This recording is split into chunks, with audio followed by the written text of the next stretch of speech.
1 ಪ್ರಧಾನಿ ನರೇಂದ್ರ ಮೋದಿ ಅವರು ಮೈಸೂರಿಗೆ ಭೇಟಿ ನೀಡಲಿದ್ದು ಅಂದು 45 ಕೋಟಿ ರೂಪಾಯಿ ವೆಚ್ಚದಲ್ಲಿ ನಿರ್ಮಿಸಲಾಗಿರುವ ಸ್ವಾಮಿ ವಿವೇಕಾನಂದ ಸ್ಮಾರಕ ಹಾಗೂ ಸಾಂಸ್ಕೃತಿಕ ಯುವ ಕೇಂದ್ರವನ್ನು ಉದ್ಘಾಟನೆ ಮಾಡಲಿದ್ದಾರೆ. ಮೈಸೂರಿನ ನಾರಾಯಣ ಶಾಸ್ತ್ರಿ ರಸ್ತೆಯಲ್ಲಿ ಸ್ವಾಮಿ ವಿವೇಕಾನಂದರು ಇಲ್ಲಿ ನೆಲೆಸಿದ್ರು ಎನ್ನುವ ನೆನಪಿಗಾಗಿ ಸ್ಮಾರಕ ಹಾಗೂ ಯುವ ಜನರಲ್ಲಿ ಸಾಂಸ್ಕೃತಿಕ ಮತ್ತು ಆಧ್ಯಾತ್ಮಿಕ ಮೌಲ್ಯಗಳನ್ನು ಬೆಳೆಸುವ ಉದ್ದೇಶದಿಂದ ಸಾಂಸ್ಕೃತಿಕ ಯುವ ಕೇಂದ್ರವನ್ನು ನಿರ್ಮಿಸಲಾಗಿದ್ದು ಪ್ರಧಾನಿಗಳು ಉದ್ಘಾಟಿಸಲಿದ್ದಾರೆ ಅಂತ ಮೈಸೂರು ರಾಮಕೃಷ್ಣ ಆಶ್ರಮದ ಮುಕ್ತಿದಾನಂದ ಜಿ ಮಹಾರಾಜ್ ತಿಳಿಸಿದ್ದಾರೆ.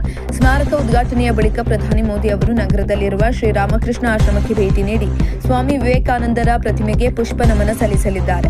ಆಶ್ರಮದ ಆಡಿಟೋರಿಯಂನಲ್ಲಿ ನಡೆಯುವ ವಿಶೇಷ ಕಾರ್ಯಕ್ರಮದಲ್ಲಿ ಸುಮಾರು 30 ನಿಮಿಷಗಳ ಕಾಲ ಪಾಲ್ಗೊಳ್ಳಲಿದ್ದಾರೆ.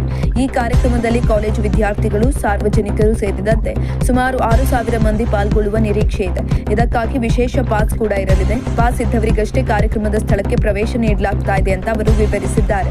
ಇನ್ನು ವೇದಿಕೆಯಲ್ಲಿ ಪ್ರಧಾನಿ ಮೋದಿ ಅವರಿಗೆ ರಾಜ್ಯಪಾಲರ ತಾವರ್ಚಂದ್ ಗೆಹ್ಲೋಟ್, ಮೈಸೂರು ಕೊಡಗು ಸಂಸದ ಯದುವೀರ್ ಕೃಷ್ಣದತ್ತ ಚಾಮರಾಜ ಒಡೆಯರ್, ಶಾಸಕ ಹರೀಶ್ ಗೌಡ ಹಾಗೂ ಬಿಜೆಪಿ ರಾಜ್ಯಾಧ್ಯಕ್ಷ ಬಿವೈ ವಿಜಯೇಂದ್ರ ಉಪಸ್ಥಿತರಿರಲಿದ್ದಾರೆ.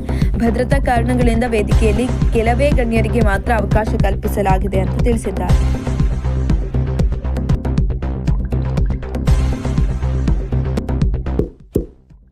ಇಂತಹ ಇನ್ನಷ್ಟು ವಿಡಿಯೋಗಳಿಗಾಗಿ ಲೈಕ್ ಮಾಡಿ, ಫಾಲೋ ಮಾಡಿ, ಶೇರ್ ಮಾಡಿ.